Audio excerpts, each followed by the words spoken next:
I found a storage unit he'd been paying for since before we met. What was inside wasn't a secret life, it was his mother's. I want to start with the bank statement itself, because it was such an ordinary piece of paper to unravel something so significant. I was helping Michael reconcile our finances for taxes, a task we usually split, and I came across a recurring monthly charge on an old account of his, one that predated our marriage entirely, labeled simply Meridian Self-Storage, a company I had never once heard him mention in the 9 years we had been together. The amount was modest, $68 a month, but the date on the very first charge stopped me cold, nearly 3 years before Michael and I ever met. Hello, my name is Sarah, and this is the story of the 3 weeks I spent believing my husband was quietly maintaining a secret life somewhere behind a locked storage unit door, and the Saturday morning I finally understood that what he had actually been protecting, faithfully for over a decade, was the last physical trace of the mother he had already, in every way that mattered, lost. This isn't a story about deception in the way we usually understand it. This is a story about a woman named Eleanor, a diagnosis that arrived slowly and then all at once, and the particular kind of grief that has no funeral, no clear ending, and no established language for how a person is supposed to carry it. I think you should understand, before I describe finding that statement, what kind of marriage Michael and I had built together, because I don't want you to imagine ours was a relationship where secrecy came easily. We met at 28, through a mutual coworker, and I remember being drawn immediately to his steadiness, the particular calm of a man who seemed to have already weathered something significant enough to make him grateful for ordinary happiness rather than restless in search of more. We dated for 2 years before marrying, and by the time this story begins, we had been together for 9 years, building a life that felt, in nearly every visible way, remarkably open and honest. I want you to hold that picture firmly in your mind, because everything that follows happened underneath it, and I need you to understand exactly how much trust I was being asked to reconcile in the 3 weeks I'm about to describe.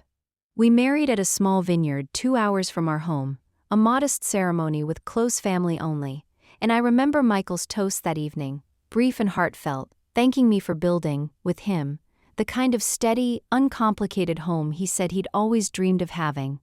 I remember thinking, at the time, that the phrase was simply a sweet, ordinary sentiment, the kind any groom might offer. I understand now that it carried an entire second layer of meaning I had no access to, a man who had grown up in a home that eventually became unrecognizable to the very woman who built it, now promising himself, quietly, that whatever life he built with me would remain, for as long as possible, exactly what it appeared to be. I want to be honest about what I knew of Michael's mother before this discovery, because I don't want you to think I had married a man who never spoke of his family at all. Michael had told me, early in our relationship, that his mother, Eleanor, lived in a care facility about 2 hours from us, and that she suffered from a form of early-onset dementia that had progressed significantly by the time we met. He visited her every few months, always alone, always returning quieter than usual, and I had learned, over the years, not to press him for details immediately afterward, understanding that watching a parent slowly disappear while still physically present is a specific, complicated grief that doesn't always have room for company. What I did not know, for 9 years of marriage, was that somewhere within driving distance of our own home sat an entire storage unit, paid for faithfully every single month, holding what remained of the childhood home Michael had grown up in, a home that had been sold years before we met to cover the escalating costs of his mother's care. I confronted him that evening, the bank statement in my hand, my voice unsteady in a way I hadn't expected. I asked him what Meridian Self-Storage was, why he had been paying for it since before we even met, and why, in 9 years together, he had never once mentioned it. He went very still, the particular stillness I had come to recognize, over the years, as the look of a man absorbing the full weight of a question he wasn't prepared to answer. He told me, quietly, that it was something he needed to explain properly, that he wasn't trying to hide anything sinister, but that he needed a few days to figure out how to talk about it in a way that made sense, because even he admitted, wasn't entirely sure he understood his own reasons for it anymore. I want to be honest about how inadequate that explanation felt in the moment. A storage unit predating our relationship, an unexplained monthly charge kept invisible from our shared finances for 9 years, and a request for time before any real answer arrived. I asked him directly whether there was another woman involved, whether this was some kind of separate life he'd been quietly maintaining, and he told me no, firmly, his voice cracking slightly on the word, but he offered nothing further, only repeating his request for a few days, and I want to tell you that in that moment, no matter how much I wanted to believe him, the gap between his firm denial and his refusal to explain further felt like its own kind of confirmation that something significant was being withheld. In other words, what began as a single unexpected line on a bank statement became, over the following 3 weeks, an entire private investigation I conducted almost entirely in my own head, because Michael, true to his word about needing time, grew quiet and distracted in ways that felt, to my already anxious mind, like confirmation of whatever troubling story I was constructing. I did not press him again right away. I want to explain why, because I think it matters for anyone listening who has found themselves in a similar holding pattern of fear and restraint. 9 years of marriage had taught me that Michael was not a man who lied carelessly, and something in the particular quality of his stillness when I confronted him, the crack in his voice on that single denial, suggested pain rather than guilt. I told myself, for the first week, that whatever this was, it deserved the time he was asking for, even as the not knowing itself grew heavier with every passing day. What this actually meant, in practice, was a week of watching my husband grow steadily more withdrawn, taking phone calls in the garage with the door shut, a habit he'd never had before, and coming home some evenings looking as though he'd been crying, an explanation he offered only as exhaustion from work. I remember lying awake many of those nights, running through every possible version of the story my mind could produce, each one darker than the last. Perhaps there was a woman connected to this unit, someone he visited, some ongoing relationship that had somehow predated and then continued alongside our entire marriage. Perhaps, in my very worst moments, there was a child I didn't know about, some entire second family quietly maintained in a storage unit's worth of evidence I had simply never had reason to stumble upon before.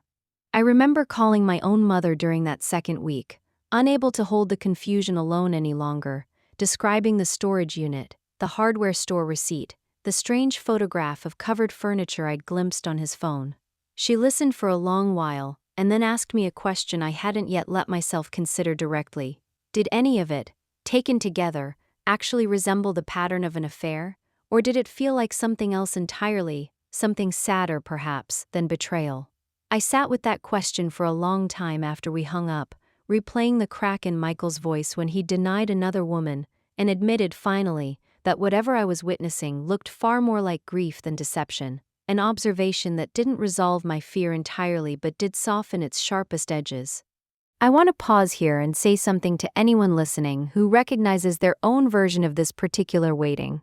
The space between, "I need to explain this properly," and the actual explanation is one of the loneliest places a marriage can occupy,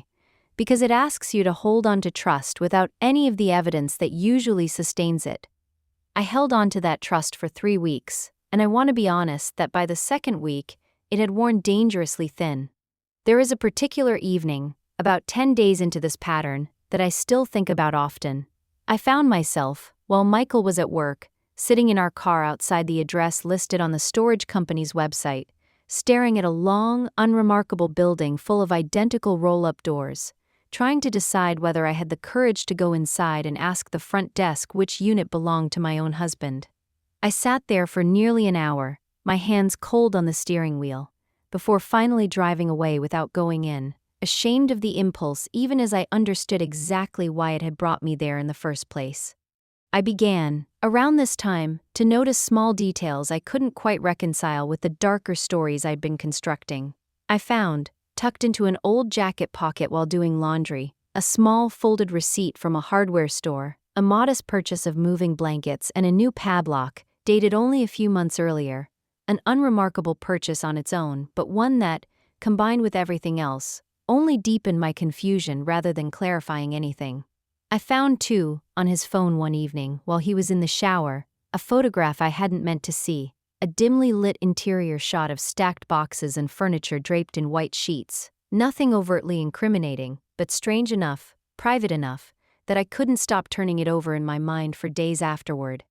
I want to explain what this discovery by fragments felt like, because I think it's different from the dramatic reveal you see in films, where a single piece of evidence resolves everything at once. This was slower, more disorienting, each new fragment complicating rather than clarifying the story I'd been building, until I no longer knew what shape the truth was even likely to take. The turning point came on a Saturday morning, nearly 3 weeks after I'd first found the bank statement, when Michael finally sat me down at our kitchen table, his own phone placed openly between us, the same photograph I'd glimpsed days earlier now displayed clearly on the screen, and told me he was ready to explain everything.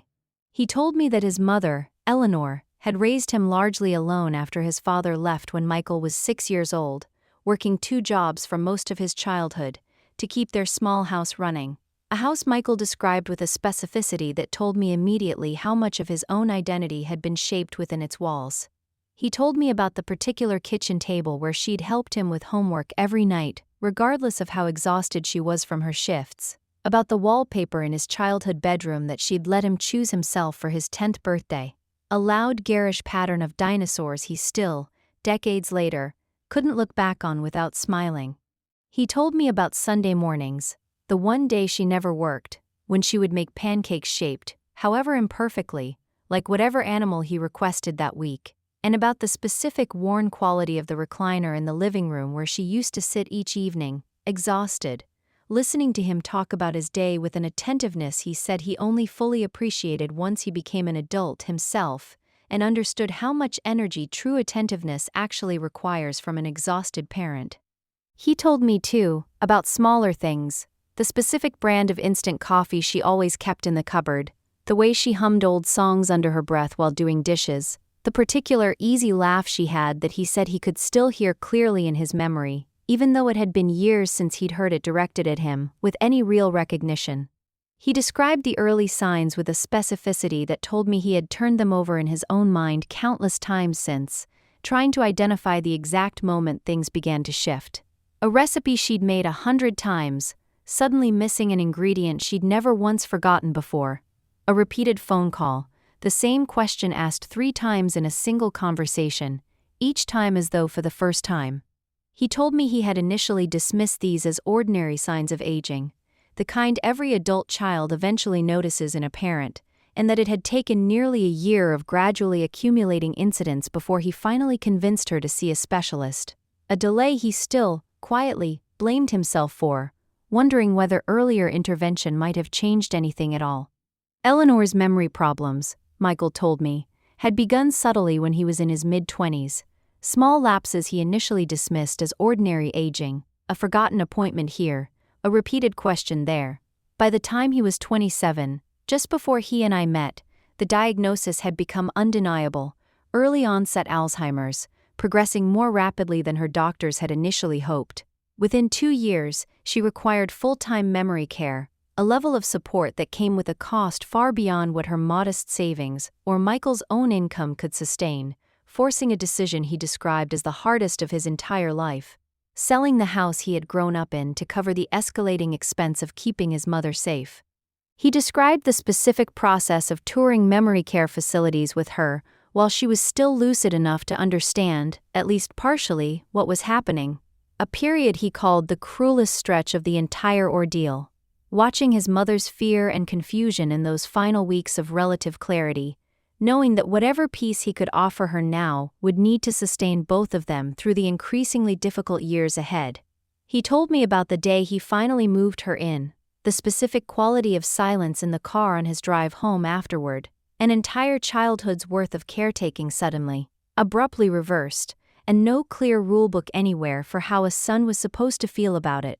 I asked him, carefully, why this meant he had rented a storage unit, rather than simply selling or donating the contents of the house along with the property itself, and he told me something that undid every dark story I had constructed over the previous 3 weeks. He said that in the frantic, grief-stricken weeks of preparing the house for sale, unable to process the full weight of what he was doing while also managing his mother's transition into care, he had simply packed everything, every piece of furniture, every photograph, every small, ordinary object that had ever meant anything within those walls, into a storage unit, telling himself at the time that he would sort through it properly once things settled down. He told me about the specific weekend he'd packed the house alone, working through room after room over the course of 3 exhausting days, a real estate agent's deadline looming, unable to slow down long enough to properly grieve any single object before moving on to the next box. He described finding, in that whirlwind, small items that stopped him cold, a shopping list in her handwriting still stuck to the refrigerator, a half-finished crossword puzzle folded on her nightstand, ordinary fragments of a life interrupted mid-motion that he simply couldn't bring himself to discard, sweeping them instead into boxes destined for a storage unit, he told himself, at the time, was only a temporary solution. Things, he told me, had never fully settled down, not in the way he'd imagined, because unlike a death, which offers, however painfully, a clear ending and a socially recognized process for grieving and eventually letting go, his mother's decline offered no such clarity. She was still alive, still, in a physical sense, present in the world, and yet the woman who had raised him, who had chosen dinosaur wallpaper for his 10th birthday, who had worked 2 exhausting jobs without ever once complaining in front of him, had been steadily disappearing for years, present in body but no longer able to recognize his face, no longer able to remember his name, existing in a kind of grief he had no established ritual for, no funeral, no clear before and after, only an ongoing ambiguous loss that never fully resolved into anything he knew how to name. I want to tell you what this revelation did to the 3 weeks of fear I had been carrying, because it was not simple relief, it was something far more complicated, a rushing collision of tenderness and grief, and a kind of retroactive understanding of every quiet, distracted mood I had ever watched settle over Michael in the days following his visits to his mother. He told me about his visits to Eleanor herself during those same years, describing the particular heartbreak of watching her personality flatten and shift over time. Moments of startling clarity growing rarer and further between, replaced increasingly by confusion, and eventually, by a gentle but complete blankness whenever he entered the room. He told me about the last time she had called him by his correct name, nearly 4 years earlier now, a moment he hadn't recognized as significant at the time, assuming, as he always had, that there would be more such moments ahead, never imagining it would turn out to be the final one. He told me that the storage unit had become, over the years, a place he visited privately, not often, perhaps 4 or 5 times a year, always alone, always without telling me. He would sit among the covered furniture, sometimes for an hour, sometimes longer, surrounded by the physical remnants of a life and a mother who no longer existed in any form he could still access directly, a way, he said, of grieving a woman who was, in the strangest and most painful sense, both gone and not gone at the very same time. He described the specific ritual of those visits, sitting in her old recliner, sometimes reading aloud from her recipe cards, sometimes simply sitting in silence surrounded by furniture that still, faintly, carried the smell of the house he grew up in, a scent he said he was terrified of eventually losing entirely.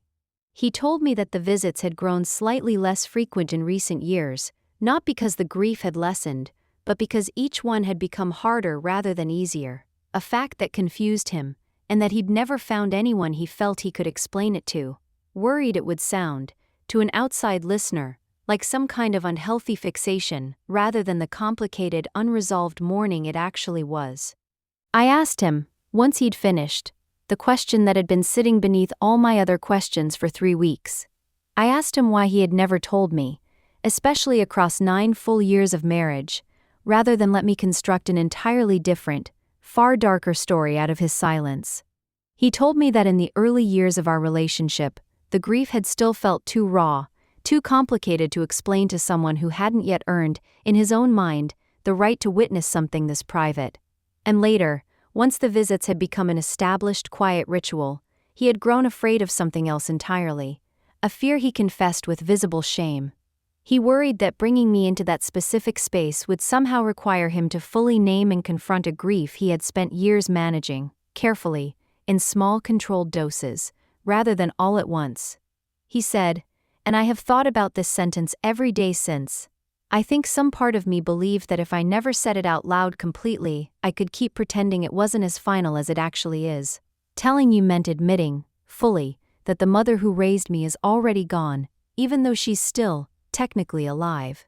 I want to tell you what happened after that conversation, because I believe the ending matters every bit as much as the 3 weeks of fear that came before it. I sat with him at that kitchen table for a long time after he finished speaking, his phone still displaying that quiet photograph of covered furniture between us, and I found myself reaching across for his hand, the same hand that had packed an entire childhood into cardboard boxes alone over a single exhausting weekend. I thought about the 3 weeks I had spent constructing an entirely different, far more painful story out of his silence, and I felt, alongside the growing tenderness, a fresh ache for all the quiet Saturday absences I might have understood and supported, had I only known their true shape years sooner. I did not feel, in that moment, anything close to the vindication I might have expected after weeks of quietly bracing for the worst. I felt, instead, an overwhelming tenderness for the man who had spent over a decade carrying an entire unrecognized form of grief largely alone, a grief so specific and so poorly understood by the wider world that he had never even found the language to explain it to the person who loved him most. I want to pause here and acknowledge something that surprised me in the weeks following that revelation, which is how ordinary and unremarkable Michael's actual behavior had been all along, once I finally understood its true shape. $68 a month, a few private visits a year, an entirely mundane, entirely legal arrangement that had simply been kept invisible rather than disguised. It occurred to me, reflecting on it, how much of my own 3 weeks of fear had been constructed not from any genuine evidence of wrongdoing, but from the specific, corrosive power of silence itself, a silence that, left unexplained, my own mind had filled with far darker possibilities than the truth ever actually contained. I asked him if I could see the unit myself. He was quiet for a long moment, and then he told me he would like that it was time, finally, for someone else to understand the fuller shape of what those quiet Saturday absences had actually meant. I want to tell you about walking into that storage unit for the first time, the specific, disorienting experience of stepping into a preserved fragment of a childhood I had never once seen. Sheet-draped furniture arranged with an unexpected care, boxes labeled in Michael's own careful handwriting, kitchen, Mom's recipe cards, living room, the good lamp. Small, ordinary phrases that carried, I understood immediately, an entire universe of memory behind them. I walked slowly through the narrow aisle Michael had created between the sheet-draped furniture, running my hand along the edge of a dresser I recognized instantly, without ever having seen it before, as the kind of piece that had clearly anchored a family's daily life for decades. He showed me the recliner he'd described, worn soft in the specific places a body settles into over years of use, and I watched him sit in it briefly, closing his eyes, breathing in whatever remained of that particular scent he'd told me he feared losing. I want to tell you about the specific box that undid me most that afternoon. Tucked beneath a stack of old photo albums, Michael showed me a shoebox filled with birthday cards, every single one Eleanor had ever given him, going back to his earliest childhood, each one signed with the same warm, looping signature, and, in the later years, a small handwritten note reminding herself of small details about her own son, a habit she had developed, Michael told me, once she first noticed her own memory beginning to falter, determined, even then, to leave him some physical proof of how completely she had loved him, in case the day ever came when she could no longer tell him herself. I read several of those later cards slowly, sitting on an overturned box in the dim, quiet unit, and I understood, reading them, exactly the kind of woman who had raised the man I loved. One note, dated only a year before her diagnosis became undeniable, read simply, "Michael doesn't like raisins in his oatmeal, remember that, and he still can't sleep without the hallway light on, even though he thinks I don't know." I looked up at Michael after reading that particular line, and he laughed, a small wet laugh caught somewhere between grief and genuine amusement, admitting that the hallway light detail remained true to this day, a fact I had, in fact, never once known about my own husband, until that exact moment. I think about those 3 weeks often now. I think about all the dark, unworthy stories I constructed out of a single unexplained bank statement. And I want to say clearly, for anyone listening who has ever found evidence of a hidden, unexplained expense in someone they love's life, not every secret payment, every unfamiliar charge, every unexplained absence, is evidence of a betrayal waiting to be uncovered. Sometimes it is evidence of a grief so specific and so poorly recognized by the rest of the world that the person carrying it doesn't yet know how to explain it without it sounding, on its surface, stranger than it actually is. That does not mean my own fear, across those 3 weeks, was foolish or unearned. I want to be honest about that too, because I think it matters as much as the tenderness of the ending. A hidden monthly expense, an unexplained storage unit, a request for unspecified time before an explanation arrives, these are not small things, and a woman who grows afraid in the face of them is not a woman failing at trust. She is a woman paying attention to her own life, and she deserves an honest answer far sooner than 3 weeks of silence ever gave me. I think sometimes about the version of this story I might be telling you if I had let those 3 weeks of fear finally push me toward an ultimatum before Michael ever found the words to explain himself fully. I think about how easily an unchecked suspicion, however understandable given the evidence, could have hardened into a resentment neither of us could have recovered from, built entirely on a fear that, however reasonable at the time, was never actually true. I am simply grateful, every single day now, that some patient, stubborn part of me kept choosing curiosity over accusation long enough to finally receive the whole story. If I could go back, I would not tell myself to simply wait, patiently, for 3 more weeks without asking harder, more direct questions sooner. I would tell myself that a marriage cannot survive indefinitely on an unexplained silence, no matter how noble the reason eventually turns out to be, and that the conversation Michael and I finally had at our kitchen table was owed to me, in some honest form, far earlier than 9 years into our marriage. But I would also tell myself this, and I offer it now to anyone listening who is standing, tonight, in front of their own version of an unexplained charge on a bank statement. Know your worth, and never let yourself believe that loving someone patiently means accepting an unexplained silence indefinitely, no matter how noble the eventual reason turns out to be. Your peace matters as much as anyone else's difficulty naming a complicated grief, and an old chapter, however painful, deserves to be shared long before it's accidentally discovered on a tax document. Understand that grief does not always arrive with a funeral, a clear beginning and end, and a socially recognized script for how to carry it. Some of the heaviest losses we experience are the ones that happen slowly, incompletely, to people who are still, technically, alive. And those losses deserve exactly as much compassion and space as the more visible kind. Recognize, too, that ambiguous loss, the specific grief of losing someone who is still physically present, remains one of the least understood and least accommodated forms of mourning in our culture. There is no card for it in the greeting card aisle, no established period of bereavement leave most workplaces recognize, no clear ritual for marking its passage the way a funeral marks the passage of an ordinary death. People carrying this particular grief often do so in isolation, not because they want secrecy, but because the rest of the world has given them so little language and so few permissions for naming what they're actually going through. Remember that a locked door, a hidden expense, a request for unspecified time, does not always mean there is something to fear behind it. Sometimes it means there is a grief so large and so poorly understood that the person carrying it has not yet learned how to open that particular door, without their hands shaking.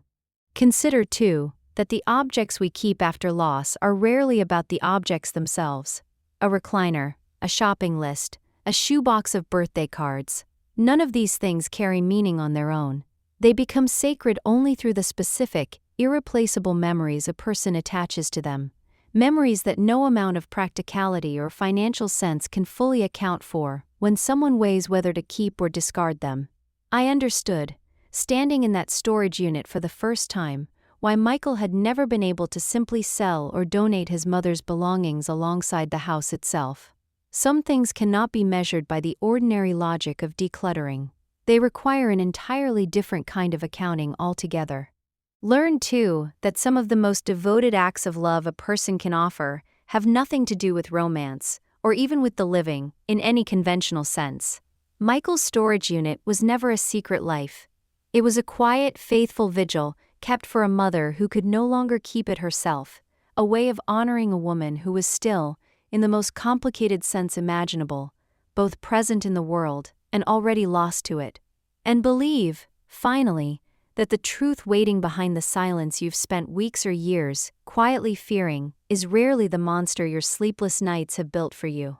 Far more often, if you find the courage to ask, what you'll discover is not a betrayal at all, but a devotion so quiet and so carefully guarded that it simply needed the right moment and the right amount of trust to finally be allowed to speak its own name.